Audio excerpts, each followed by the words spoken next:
Police प्रशासन और पत्रकार बंधुओं, आप सभी को बिरसा मुंडा जयंती पर बहुत बहुत बधाई और शुभकामनाएं, और साथ ही आप सभी को क्रांतिकारी सेवा जोहार।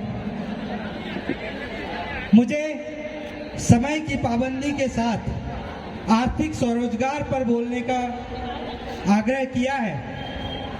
मैं 1 मिनट के लिए बिरसा मुंडा जी के कुछ विचारों पे मैं थोड़ा सा रखूं, उसके बाद 3 मिनट जो मैं है आर्थिक स्वरोजगार पर बोलूंगा। बिरसा मुंडा जी वास्तव में एक ऐसे, उनकी जो जीवन है इतने कम उम्र में 25 साल की उम्र में उन्होंने जो किया है वो अपने आप में एक दर्शन है, अपने आप में वो एक क्रांति है और साथ ही एक विचार भी है। उसी को यदि हम देखें तो उन्होंने सबसे पहले अपने बुद्धि का विकास किया। किसी भी समाज को सुदृढ़ होने के लिए या किसी परिवार को सुदृढ़ होने के लिए आपको बुद्धि का बल आवश्यक है, साथ ही अर्थ धन बल जिसको बोलते हैं धन बल की आवश्यकता है, और साथ में शारीरिक बल की आवश्यकता है।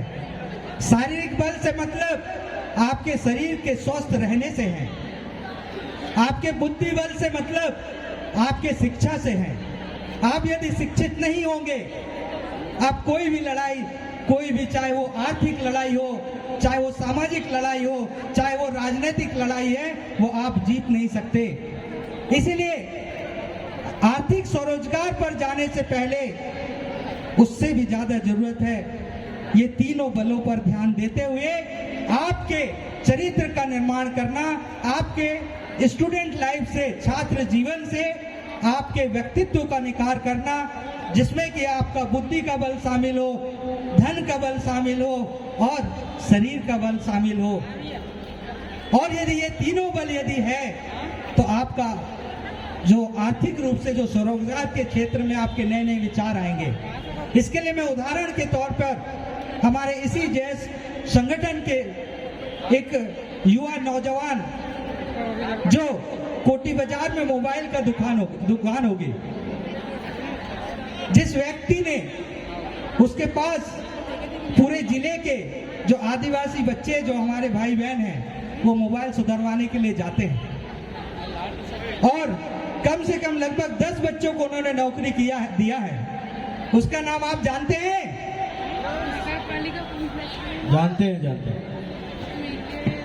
जानते हैं? हाँ, अपने उइके साहब हैं, भोला भाई। उनका उदाहरण, ये स्वरोजगार, जो आर्थिक स्वरोजगार की जो बात बोले हैं, आप उनके जीवन को और उन्होंने जो काम शुरू किया है उससे बेहतर कोई एग्जाम्पल नहीं हो सकता। साथ ही मैं खुद के ऊपर मैं बताना चाहूंगा, मैं भी एक गरीब परिवार से, खेती मजदूर और कृषक का बेटा हूं जो पढ़े लिखे नहीं है। मैं खुद पहले अपने पढ़ाई पर फोकस किया, जिससे मैं ज्ञान हासिल हुआ, ज्ञान वो किसी भी क्षेत्र का हो। उसके बाद आप जो इन्वेस्टमेंट है, बिजनेस, जो स्वरोजगार की बात करते हैं, जब तक हम लाभ और नुकसान की बात नहीं समझ पाए या प्रॉफिट और इन्वेस्टमेंट को नहीं समझेंगे, तब तक हम कोई बिजनेस नहीं कर सकते। नहीं तो हम कोई बिजनेस को प्लान कर रहे हैं और पता चला कि उस बिजनेस में उसके ग्राहक ही नहीं है वहां पे, और वो बिजनेस हमने शुरू किया तो वो कभी सफल होगा या वो कभी सफल नहीं होगा। इसलिए जो भी बिजनेस ऐसा हो, कोई छोटा और बड़ा नहीं होता, बस उस क्षेत्र में उस बिजनेस की आवश्यकता ही सबसे बड़ी आपके सफलता का राज होगा। और आदिवासी समाज वर्तमान समय में सबसे ज्यादा शोषित और प्रताड़ित है। उसका सबसे बड़ा कारण है हम अशिक्षित, अभी शिक्षा के क्षेत्र में हम काम नहीं कर रहे हैं, और जो शिक्षित हो गए हैं, हम जैसे लोग शिक्षित हो भी गए हैं, लेकिन हम उस समाज को सही रूप से, ईमानदारी से यदि हम बढ़ाना चाहें तो बहुत कुछ कर सकते हैं। लेकिन कई बार लगता है कि हम जैसे लोग भी 100% उस समाज को जो बाबा साहब अम्बेडकर ने कहा था, जिस समाज से लेकर आप आरक्षण लेकर के आप बड़े हो, उस समाज को आप कुछ लौटा के देंगे, उसमें कहीं ना कहीं हम कमी कर रहे हैं। शायद इसलिए आजाद भारत में भी हमारी स्थिति आज भी हम प्रताड़ित और शोषित है। जबकि हमारे पूर्वजों में जो बिरसा मुंडा जी की आज जयंती है, उन्होंने सबसे पहले शिक्षा पे प्राथमिकता दिया। शिक्षा के लिए उन्होंने अपने मामा के गांव जाकर के उनको धर्म भी परिवर्तन करना पड़ा, तो परिवर्तित करके सबसे पहले शिक्षा ग्रहण किया।